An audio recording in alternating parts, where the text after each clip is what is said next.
projet Trees and Life, c'est d'abord une bonne nouvelle. Et c'est une bonne nouvelle sur le climat. Le dérèglement climatique, oui, c'est pas brillant.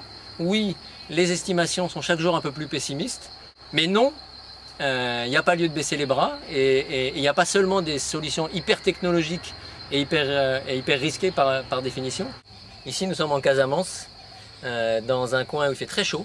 C'est presque insupportable à 5 mètres d'ici, en plein soleil. Il fait presque 40 degrés et le taux d'humidité est très élevé. Et quand on arrive ici, eh ben, c'est frais. Ce projet, il va démontrer que ce qu'on vit ici sous cet arbre, porté à grande échelle, on peut avoir d'abord un impact d'amélioration des conditions de vie des gens. J'ai 50 ans.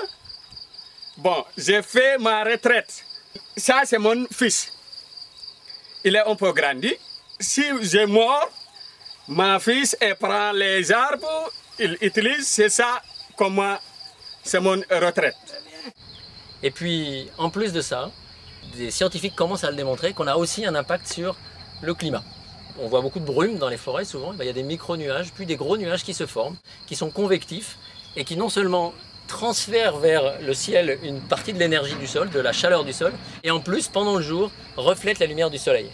Donc l'effet albédo protège la Terre et ses êtres vivants, ses habitants, de la chaleur du soleil. Et donc du coup, il y a un effet rafraîchissant.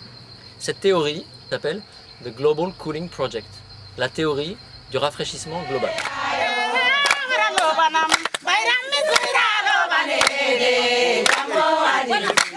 La combinaison de 3 activités permet de lutter efficacement contre le dérèglement climatique. La première activité, c'est ce qu'on appelle la déforestation évitée, c'est-à-dire redonner la propriété ou au moins l'usufruit, l'usage de la forêt aux communautés locales pour qu'elles la coupent moins. Deuxièmement, dans les villages, autour des cases ici, dans les champs de cases, dans les vergers, dans les champs de culture de rente, replanter. Et enfin, la collecte d'eau, par des petits barrages, par des bassins, des cordons pierreux sur les pentes. On arrive à maintenir l'eau et la faire rentrer dans le sol. Et du coup, cette eau, elle est disponible pour les arbres et puis pour les cultures et pour les hommes. La combinaison de ces 3 activités, il a été démontré qu'elle a un impact, pas à 15 ans, mais à 1 an, 2 ans, 3 ans, sur le climat local.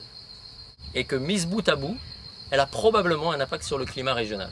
Et c'est ça que nous sommes en train de démontrer dans la ceinture intertropicale, tout simplement parce que c'est là qu'il y a le principal moteur du climat de la planète. Et on a choisi un terrain d'expérimentation particulièrement pauvre, particulièrement soumis au dérèglement climatique, qui est la Casamance, le sud du Sénégal. Le Sénégal étant un des 15 pays les plus touchés par le dérèglement climatique.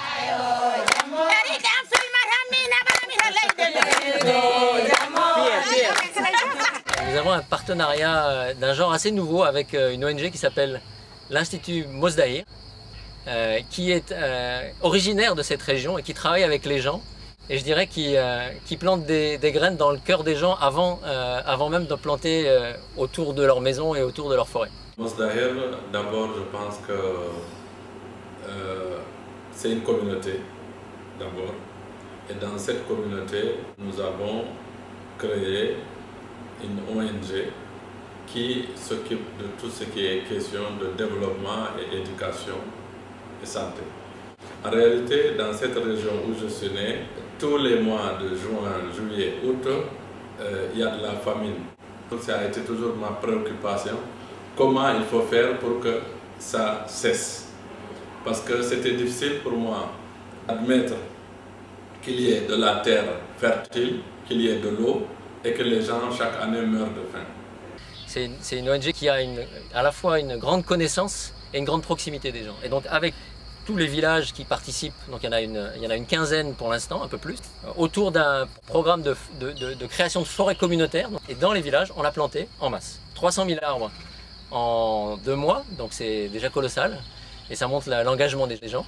Les populations ont la charge de faire la production de plants et aussi de faire le reboisement. Nous plantons des espèces, des arbres fruitiers, comme les manguiers, les citronniers, mais aussi nous plantons des espèces, ce qu'on appelle les fruitiers forestiers, comme les anacardiers. Et puis des arbres qui sont en voie de disparition, des arbres médicinaux et d'autres. Ces 300 000 arbres, eh ben, ils sont la première étape de cette grande expérimentation. Alors on les a plantés en haies vives, on les a plantés en verger, on les a plantés en bois villageois. Ce qu'il faut, c'est que non seulement ils survivent, mais qu'ils donnent du fruit au sens propre et au sens figuré pendant longtemps. Planter, c'est facile. Moi, je n'aime pas toute la chose là. Il faut planter. Non. L'essentiel, c'est le suivi. On peut amener des gens ici, les motiver, montrer ça à la télé et dire que ces gens-là, ils plantent. Une année, 2 ans, vous revenez, vous ne trouverez pas ces plantations ici. Moi, je n'aime pas. Mes plants, je les adore. Je vis avec eux, je suis avec eux. Je suis jaloux de mes plants. Hein. Ensuite, il y a tout un rôle d'éducation auprès des enfants. Il y a tout un rôle de concertation et de conciliation auprès des éleveurs, souvent nomades. Et puis enfin, il y a tout un travail de valorisation de ces arbres. Encore une fois, ces arbres ne resteront sur pied que si ils ont une valeur. Donc le troisième travail de ces communautés locales, c'est de monter des filières de mangue, des filières d'huile essentielle, des filières de tout un tas d'usages possibles de produits des arbres. Voilà. Et dans tout ça, Mouzahir et Kibinomé accompagnent pour faire en sorte que ces filières émergent et que le projet, de proche en proche, soit pérenne et démultipliable vers d'autres régions. En réalité, nous avons la volonté et nous avons aussi les hommes qu'il faut, qui sont déterminés à travailler, qui veulent travailler, et nous avons les terres.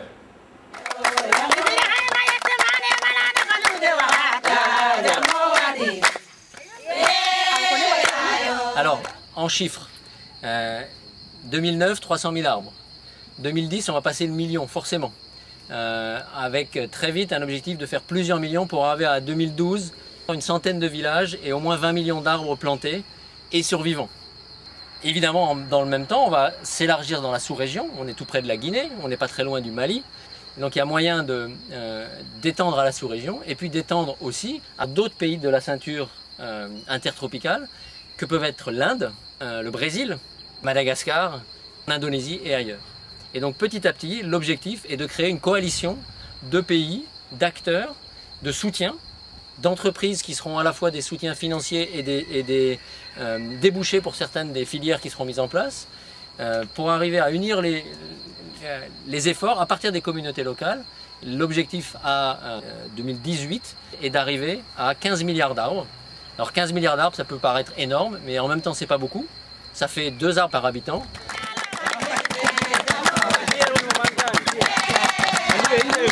Nous avons un site internet sur lequel vous retrouverez à la fois la théorie, à la fois des nouvelles des projets, à la fois des chiffres, à la fois des témoignages des gens qui participent au Sénégal et ailleurs à cette initiative et à laquelle nous vous invitons à vous joindre.